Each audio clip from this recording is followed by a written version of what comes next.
তো প্ৰথমে মই সুধিব বিচাৰিছোঁ যেতিয়া আপোনালোকে লিষ্ট দিয়ে যে অসমত ইমান তাৰিখে নিৰ্বাচন হ'ব সেই লিষ্টখন দিয়াৰ পৰা ফলাফললৈকে যে কোনটো দল জয়ী হৈছে এই সময়ছোৱাত ইচিআৰ কেনেধৰণৰ কাম থাকে মানে যেতিয়া ইলেকশ্যন কমিশনে এনাউন্স কৰে কি এইখন ৰাজ্যত এটা প্ৰক্ৰিয়া দিয়ে এতিয়া চুনাৱৰ প্ৰক্ৰিয়া সম্পন্ন হ'ব তেতিয়া প্ৰথম কামটো থাকে কি আমি গভৰ্ণৰ দ্বাৰা নটিফিকেশ্যন এটা ইছ্যু কৰিব লাগে এই নটিফিকেশ্যনটো ইছ্যু কৰাৰ লগে লগে নমিনেশ্যন লোৱা প্ৰক্ৰিয়াটো আৰম্ভ হয় তো আপোনালোকৰ মনত আছে 15 তাৰিখে ইলেকশ্যন কমিশনে চুনাৱৰ তাৰিখৰ এলান কৰিছে 16 তাৰিখৰ নটিফিকেশ্যনটো হ'ল আৰু 16 তাৰিখৰ পৰা 16 মাৰ্চৰ পৰা নমিনেশ্যনটো আৰম্ভ হ'ল আৰু নমিনেশ্যন লাষ্ট ডেটটো আছিলে 23 মাৰ্চ তো অসমত আমি পালোঁ কি 23 মাৰ্চলৈ 815 কেণ্ডিডেটে 1389 নমিনেশ্যন পেপাৰটো দিলে তাৰপিছত আহে উইথড্ৰলৰ প্ৰক্ৰিয়া কি মানে কোনোবা কেণ্ডিডেট যদি এই প্ৰক্ৰিয়াৰ পৰা বাহিৰ হ'ব বিচাৰে তাৰপিছত আমি পাওঁ কি প্ৰতিদ্বন্দ্বী কেণ্ডিডেটৰ এটা লিষ্ট কণ্টেষ্টিং কেণ্ডিডেট আমি যে কওঁ আৰু তাৰ বিৰুদ্ধে কোন থাকিব সমষ্টি হিচাপে আমি পাই যাওঁ কোন ৰাজনীতিক দলৰ কোন ৰেজিষ্টাৰ্ড আনৰেকগনাইজড পাৰ্টিৰ বা কোন ইণ্ডিপেণ্ডেণ্ট আমি চবে গম পাওঁ তাৰপিছত এই প্ৰক্ৰিয়াটো যেতি হৈ আছে লগে লগে কিন্তু আপোনালোকে জানে মডেল কোড অফ কণ্ডাক্টটো লাগি যায় যেতিয়া 15 তাৰিখে ইলেকশ্যন কমিশনে ডেটছ এনাউন্স কৰিলে তো লগে লগে তো মানে আপোনালোকে জানে বহুত বস্তু যি আগত চলি আছিলে বন্ধ হৈ যায় চৰকাৰ নতুন কাম কৰিব নোৱাৰে নতুন পইচা এৰিব নোৱাৰে নতুন মানুহ নিযুক্তি দিব নোৱাৰে কোনো নতুন আঁচনি ঘোষণা কৰিব নোৱাৰে আচলতে পিছৰ প্ৰশ্নটো হেতুৱে আছিল কিন্তু আপুনি যে সুধিলে কি হয় বহুত বস্তু আছে মানে আপুনি যদি প্ৰশ্নটো সুধি যায় মাজে মাজে মই কৈ যাম কিন্তু দেৰ লট অফ থিংছ উইচ মানে সাৰ্ভেইলেন্স টিমছ কামছ উইথড্ৰল হ'ব তাৰপিছত আমি ব্যালট পেপাৰ প্ৰিণ্টিং কাম আৰম্ভ কৰিম আমাৰ গভৰ্ণমেণ্ট প্ৰেছত জিলা ভিত্তিত তেতিয়া ভোটিং মেচিন যে আমি অলৰেডি 2 মাহ পৰা তৈয়াৰ কৰি আছোঁ ফাৰ্ষ্ট লেভেল চেকিংটো আপোনালোকে জানে 2 মাহ আগতে হৈ গৈছে ডিচেম্বৰ মাহতে শেষ হৈছে এই মেচিন কেইটা আমি কমিশ্যনিং কৰিম কণ্টেষ্টিং কেণ্ডিডেটক মাতিম তেওঁলোকৰ প্ৰেজেন্সত তেওঁলোকৰ ৰিপ্ৰেজেণ্টেটিভ প্ৰেজেন্সত আমি মেচিনটো ৰেডি কৰিম ব্যালট পেপাৰ লগাই কেণ্ডিডেট সেট তেওঁলোকক দেখুৱাম মেচিনটো ঠিকমতে কাম কৰিছে যাৰ বাটন টিপিছোঁ তাহে কেণ্ডিডেটলৈ ভোট গৈছে কি নাই তেওঁলোকে চেক কৰে তাৰপিছত মেচিন চিল হয় পলিং পাৰ্টিৰ কাৰণে আৰু এই মাজত আমি পলিং পাৰ্চনেল ট্ৰেইনিঙৰ কথা ছেক্টৰ অফিচাৰ ট্ৰেইনিঙৰ কথা ফ'ৰ্চ ডিপ্লয়মেণ্ট এই গোটেই বস্তুটো একেলগে হৈ আছে আৰু তাৰপিছত নিৰ্দিষ্ট ডেটৰ 2 দিন আগত 1 দিন আগত পলিং ষ্টেচনটো কিমান দূৰলৈ আছে ইয়াৰ ওপৰত নিৰ্ভৰ কৰে আমি পলিং পাৰ্টি ফিল্ডলৈ পঠাওঁ পলিং ষ্টেচনলৈ পঠাওঁ আৰু তেতিয়া 9 তাৰিখে যে অসমৰ নাগৰিক নিজৰ মানে ভোটাধিকাৰটো সাব্যস্ত কৰিব পাৰে নিশ্চয় তেনেহ'লে এতিয়া আমি ভোটাৰ কিমান আছে এইটো জানিব বিচাৰিছোঁ অসমত কিমান ভোটাৰ আছে মানে অসমৰ এতিয়া ভোটাৰটো যদি আমি কওঁ 2,50,54,463 মানে এইটো 23 তাৰিখ ৰাতিলৈ 23 তাৰিখ ৰাতি মানে নমিনেশ্যনৰ লাষ্ট ডেট আছিল চুনাৱৰ নিয়মটো কি হ'ল কি নমিনেশ্যন লাষ্ট ডেট 12টা বজাত ৰোলটো ফ্ৰিজ হৈ যায় এতিয়া যদি আজি কোনোবা মানুহটো যদি কয় কি মোৰ 18 বছৰ হ'ল মই ফৰ্ম 6 টো দিব বিচাৰোঁ তাৰ নাম আমি এতিয়া অন্তৰ্ভুক্ত কৰিব নোৱাৰোঁ সো 23 তাৰিখ ৰাতি 23:59 আৱাৰ্ছত ৰোলটো ফ্ৰিজ হৈ গ'ল সেইমতে অসমত এতিয়া 2,50,54,463 ভোটাৰ আছে তাৰ মাজত মানে যদি মেল ফিমেল মোটামুটি সমানে বুলি কওঁ 1,25,31,000 মেল আৰু 1,25,22,000 ফিমেল তো বহুত বেছি ডিফাৰেঞ্চ নাই মোটামুটি সমান তো ফিমেল সংখ্যাটো ভাল মানে as compare to gender ratio মানে যদি আমি চাওঁ ইয়াতে ফিমেলৰ সংখ্যাটো বেছি আছে আৰু youth voter first time voter youth voter মানে খুব ভাল হৈছে মানে আমি যে স্পেচিয়েল ৰিভিজন যে কৰিলোঁ তেতিয়া আমি ইউথ ভোটাৰ এনৰোল কৰি 5,27,000লৈ আনিব পাৰিছোঁ কিন্তু এইটো ফিগাৰ আছিলে 10 ফেব্ৰুৱাৰীত যেতিয়া আমি স্পেচিয়েল ৰিভিজনৰ ভোটাৰ তালিকাটো চূড়ান্ত তালিকাটো প্ৰস্তুত কৰিছিলোঁ তাৰপিছততো আপোনালোকে জানে কণ্টিনিউছ আপডেশ্যন আপোনাৰ যে ক'লোঁ 23 মাৰ্চলৈ হৈ আছে সেইটো প্ৰক্ৰিয়াটো মানে নামটো আৰু অন্তৰ্ভুক্ত হ'ল আৰু এতিয়া এই নতুন ভোটাৰ সংখ্যাটো হৈ গ'ল 6,42,314 এইখিনি একেবাৰে নতুন ভোটাৰ একদম নতুন ভোটাৰ 18 প্লাছ আৰু সেইকেইটা ভোটাৰ মানে আকৰ্ষণ আছে মানে it is like their first vote প্ৰথম হয় তো প্ৰথমবাৰ প্ৰত্যেক বস্তুৱে মানে ইজ এক্সাইটিং এটা নতুন অভিজ্ঞতা এটা নতুন অভিজ্ঞতা এটা নতুন অধিকাৰ এটা পাইছে এইখিনি আপুনি জনালে যে আমাৰ কিমান ভোটাৰ্ছ আছে কি আছে এতিয়া কথা হ'ল আপুনি অলপ আগতে কৈছে MCCৰ কথা কৈছে এইটো কেনেধৰণে বা কি থাকে কি কৰিব পাৰি কি কৰিব নোৱাৰি MCC মানে বহুত there are different aspects মানে single aspect নহয় there are certain things যি চৰকাৰে কৰিব নোৱাৰে সো মানে চৰকাৰ যেনেকৈ আগত অকমান ক'লো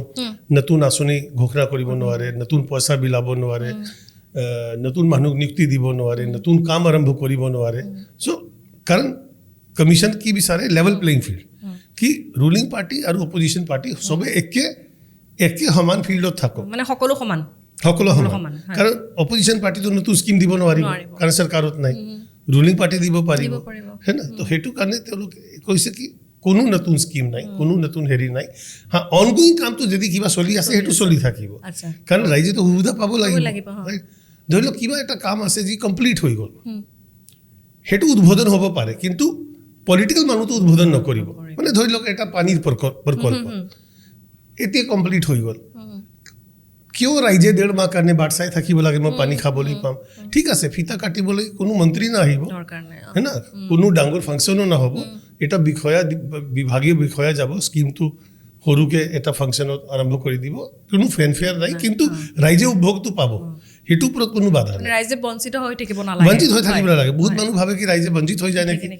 মানে অনগোয়িং স্কিম পৰা বঞ্চিত নহয় স্কিম কমপ্লিট হৈ গ'ল সেইটো আৰম্ভ কৰিব পাৰে উইদাউট এনি পলিটিকেল ফাংচনাৰী ইনভলভমেণ্ট তো সেইবিলাক বস্তুটো আছে ফৰ লেভেল প্লেইং ফিল্ড তাৰপিছত আছে কি বহুত কেইজন যে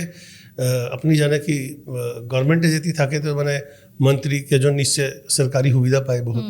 সেই সুবিধাটো মানে সেইটো তেওঁলোকে ইলেকশ্যন টাইমত ইউজ কৰিব নোৱাৰে যদি এটা বস্তু যদি অনুভৱ কৰিছে কি যেতিয়া এজন মন্ত্ৰীও যদি যি আগৰ গভৰ্ণমেণ্টত মন্ত্ৰী আছে কিন্তু এতিয়া কেণ্ডিডেট হৈ গ'ল ৰিটাৰ্ণিং অফিচাৰ সন্মুখে যেতিয়া নমিনেশ্যন পেপাৰ দিবলৈ যায় ৰিটাৰ্ণিং অফিচাৰ থিয় নহয় হয় না কাৰণ তেওঁৰ কাৰণে in the eyes of law for returning officer everyone is a candidate he may be opposition candidate he may be an ex minister he may be ex CM কিন্তু ক্যান্ডিডেট ধৰক কিছুমান ধৰক মানে চৰকাৰৰ আগৰ পুৰণা হোৰ্ডিং সেইবিলাকো চাগে এইখিনি সময়ত থাকিব নোৱাৰিব নাই সেইকেইটা যদি আপুনি চাইছে মানে 72 আৱাৰ্ছতে ৰিমুভ কৰা হৈছে 20 within 24 hours in government premises মানে within 48 hours in public place মানে গভৰ্ণমেণ্ট প্ৰেমিছ হ'ল গভৰ্ণমেণ্ট কিবা অফিচ পাব্লিক প্লেচ যেনেকুৱা ধৰি লওক railway station bus stand airport তেনেকুৱা বস্তু and 72 hours in private spaces until unless there is no objection from a private owner so সেইকেইটা বস্তু মানে আমি গভৰ্ণমেণ্টৰ বস্তুটো বাটো ৰিমুভ কৰি দিওঁ নহ'লে কাভাৰ কৰি দিয়ে এতিয়া আমি আকৌ পুনৰ আপোনাৰ পলিঙলৈ আহোঁ সুইপ শব্দটো আমি খুব শুনি আছোঁ গতিকে সুইপটো কি আমাৰ দৰ্শকক যদি অকণমান আপুনি বুজাই দিব পাৰে মানে SVEEP is a basically systematic voter education programme তো তাত মানে কি আছে কি আমি বিভিন্ন শ্ৰেণীৰ ৰাইজক আমি হেৰি উৎসাহিত কৰোঁ কি তেওঁলোকে ভোট দিবলৈ আহিব লাগে আৰু কিয় আহিব লাগে আমি last from October onwards we are running a campaign from our social media team in different handles starting from মানে SR then মানুহ নামটো কেনেকৈ অন্তৰ্ভুক্ত কৰিব কিয় কৰিব কি কৰিব then we are now targeting all the section of voters we are also using our state PWD icon Mr. Rakesh Banik who is a paracyclist so তেওঁক আমি মানে এতিয়া 28 তাৰিখ পৰা especially those areas we are sending him where the voter percentage has been traditionally a little bit less কিন্তু যি জায়গাত কম আছে 70 আমি তেওঁক টাৰ্গেট কৰি পঠাইছোঁ we have also directed the district commissioners ki they should take special programs especially in interior tribal areas tea garden areas wherever the voting percentage is less use local singers or you know icons who can influence them in their local language especially cultural aru haitik মানুহ যথেষ্ট যাৰ মানে একটা hold এটা থাকে তেনেককো আপোনালোকে এইবিলাক প্ৰগ্ৰামত ইনক্লুড আমি ডিস্ট্ৰিক্টত ইনভলভ কৰিবলৈ দিছোঁ আচ্ছা তো ধৰক তাৰপিছত আমি ভোট দিবলৈ যাওঁ ভোট দিবলৈ গ'লে আমি শুনো মডেল পুলিং ষ্টেচন এনেধৰণে শুনো মডেল পুলিং ষ্টেচনটো কি বা এইবাৰ কিমানটা আছে মানে মডেল পুলিং ষ্টেচনটো এনেকুৱা হ'ল কি মানে we are making one per constituency so ami district ko koisu ki especially in district headquarters you make a one model polling station ami mane we celebrate it like a festival like मैंने असम का चुनाव जो है वो असम का गर्व है। तो ये मान के हम लोग तो उस इन दैट पोलिंग स्टेशन আমি কি করুं कि we ask the district commissioners to use traditional material, मतलब which is peculiar to the district, মানে এটি প্ৰত্যেক ডিস্ট্ৰিক্টৰ এটা নিজৰ এটা হেৰি আছে है ना, अपनी হেৰি ধুবুৰী ফালে গ'লে তাত মানে টেৰাকোটা ৱৰ্ক আছে, কিবা আছে, সো বেম্বু থাকে, কিবা bamboo, so every district is having a theme. তো আমি কওঁ কি you use your local theme so that you project the culture and beauty of your district. Decorate that polling station like you are celebrating a festival, so that when the voter comes he feels welcome to that polling station. আপুনি মাত্ৰ ক'লে celebrating the festival, কিন্তু এইবাৰ আমি ফেষ্টিভেলটো এটা দিনতে উপভোগ কৰিম, এটা চৰণতে এইবাৰ গোটেইখিনি শেষ হ'ব, এটা পৰ্যায়তে শেষ হ'ব। গতিকে কেনেধৰণৰ প্ৰত্যাহ্বান লাভ কৰিব বা কেনেধৰণৰ সুবিধা হ'ব? দুফালে আছে। মোক অসমত এতিয়া অলমষ্ট 29 ইয়াৰ্ছ হ'ল, চ' মই আজিলৈ ছিংগল ফেজ ইলেকশ্যন দেখা নাই। 2 ফেজটো সদায় হৈছেই, 3 ফেজটো হমেশা সদায় হৈয়ে আছে। এইবাৰ প্ৰথমবাৰৰ কাৰণে ফাৰ্ষ্ট ফেজত ভাল এটা বস্তু এইটো কি বিহু আগত হৈ যাব,